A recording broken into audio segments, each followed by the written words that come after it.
दूर से ही पूरे हरियाणा में रेवाड़ी की खबर आ रही है कि रेवाड़ी से हमारे भाई चिरंजीव बड़े बहुमत से जीतने जा रहे हैं। रेवाड़ी हल्के ने ठाना है हरियाणा में कांग्रेस की सरकार को लाना है और चिरंजीव भाई को बड़े बहुमत से जिताना है। और मैं समझता हूँ कि पूरे हरियाणा प्रदेश में भी कांग्रेस के प्रति बहुत अच्छा माहौल है। पूरे प्रदेश से कोने कोने से यही बात आ रही है कि बीजेपी की सरकार जा रही है और कांग्रेस पार्टी की सरकार हरियाणा में आ रही है। लोगों ने बदलाव का मन बना लिया हरियाणा में। बीजेपी का कुशासन 10 साल तक हरियाणा की जनता को ठगने का काम जिस पार्टी ने किया, कोई काम नहीं किया इन्होंने 10 साल। इन्होंने हरियाणा जैसा प्रदेश और दिल्ली के 3 तरफ बसा है। आज 10 साल का रिपोर्ट कार्ड ये है कि वो प्रदेश आज बेरोजगारी में नंबर 1, आज वो प्रदेश हरियाणा अपराध दर क्राइम रेट में नंबर 1, आज वो प्रदेश हरियाणा नशे में देश में नंबर 1, भ्रष्टाचार, महंगाई और ऊपर से बदहाली, क्योंकि विकास की तरफ तो ध्यान ही नहीं रहा खट्टर साहब का 10 साल। सबको उलझा दिया, किसी को property ID, family ID portal में, आम नागरिक को, नौजवान को कच्ची भर्तियों में, सीटी में, कहीं जाति धर्म पे लोगों को उलझा दिया। काम कुछ किया नहीं, हरियाणा का नुकसान ही नुकसान किया। और इसीलिए कांग्रेस संकल्पित है हरियाणा को एक बार दोबारा से विकास और खुशहाली के रास्ते पे लेके जाने के लिए, और लोगों का हमें साथ मिल रहा है। दीपेंद्र जी ने चुनाव से पहले हिसाब मांगा भाजपा सरकार से, अब तमाम विधानसभा में आप जा रहे हैं, कितनी सीट एक्सपेक्ट कर रहे हैं कि अभी जो माहौल आप देख पा रहे हैं तमाम विधानसभा? मैं समझता हूँ बड़े बहुमत के साथ कांग्रेस की सरकार बनने जा रही है। जिस तरीके से अमित शाह ने रैली करी और कुमारी सैलजा को मुख्यमंत्री बताया, क्या लगता है किस तरीके से बयान आ रहे साहब?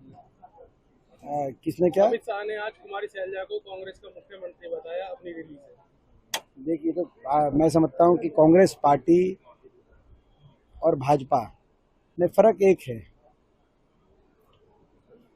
10 साल की बीजेपी की सरकार के कार्यकाल के बाद भाजपा के नेता अपने काम बता के वोट नहीं मांग रहे, कांग्रेस को निशाने पे रख के वोट मांग रहे।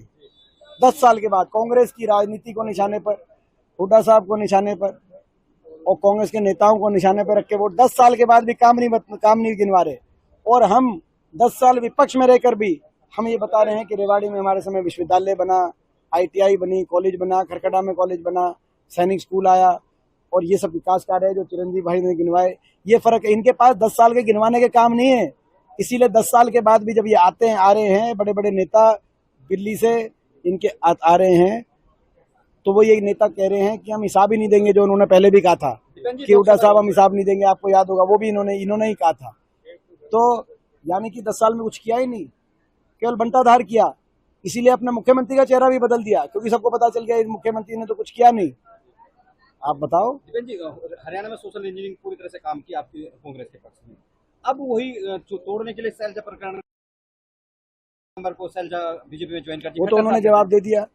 वही मैं कह रहा हूँ, आखिर ये आया क्यों, वजह क्या लगती है आपको? क्योंकि बीजेपी IT सेल, वजह लगती है बीजेपी का IT सेल।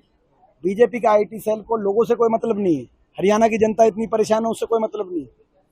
बीजेपी का IT सेल कभी ये नहीं बताता कि बीजेपी ने क्या किया। वो हमेशा कांग्रेस को अपने निशाने पे रखे, जो है 10 साल के बाद भी हम निशाने पे, बीजेपी के लगातार 10 साल के शासन के बाद भी निशाने पे हैं हम। कुछ तो हमारे में भी होगा दम, कांग्रेस पार्टी में भी दम होगा। तो ये स्थिति है।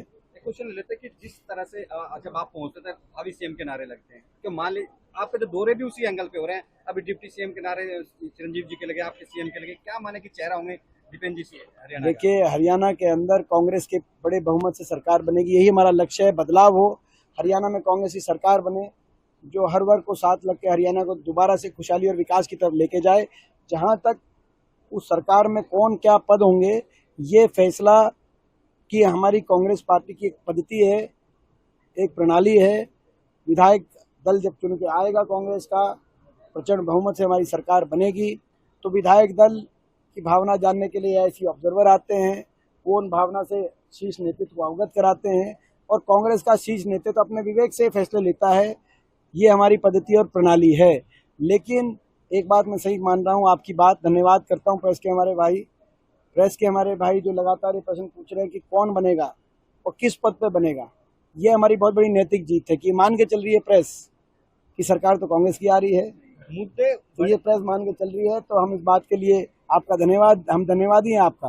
हरियाणा के बड़े मसले क्या है? अपने प्रॉपर्टी आईडी का मसला और तमाम ऐसे मसले उठा रहे हैं। तो आप चाहते हैं कि सरकार में आने के बाद करेंगे, तो सबसे बड़े मसले देखते हैं। देखिए, सबसे बड़ा मसला है बेरोजगारी का। आज आपने देखा, ना तो निजी क्षेत्र में निवेश हुआ इस गवर्नमेंट में, कोई नया औद्योगिक क्षेत्र नहीं लगा, निवेश नहीं हुआ, निजी क्षेत्र में रोजगार सृजन नहीं हुआ, और सरकारी नौकरी समाप्त कर दी गई। जो बची कुची थी वो बड़े बड़े पेपर लीक घोटाले, भर्ती घोटाले, उनकी भेंट चढ़ गई। आज ये पर्ची खर्ची की बात करती है बीजेपी। असली कहानी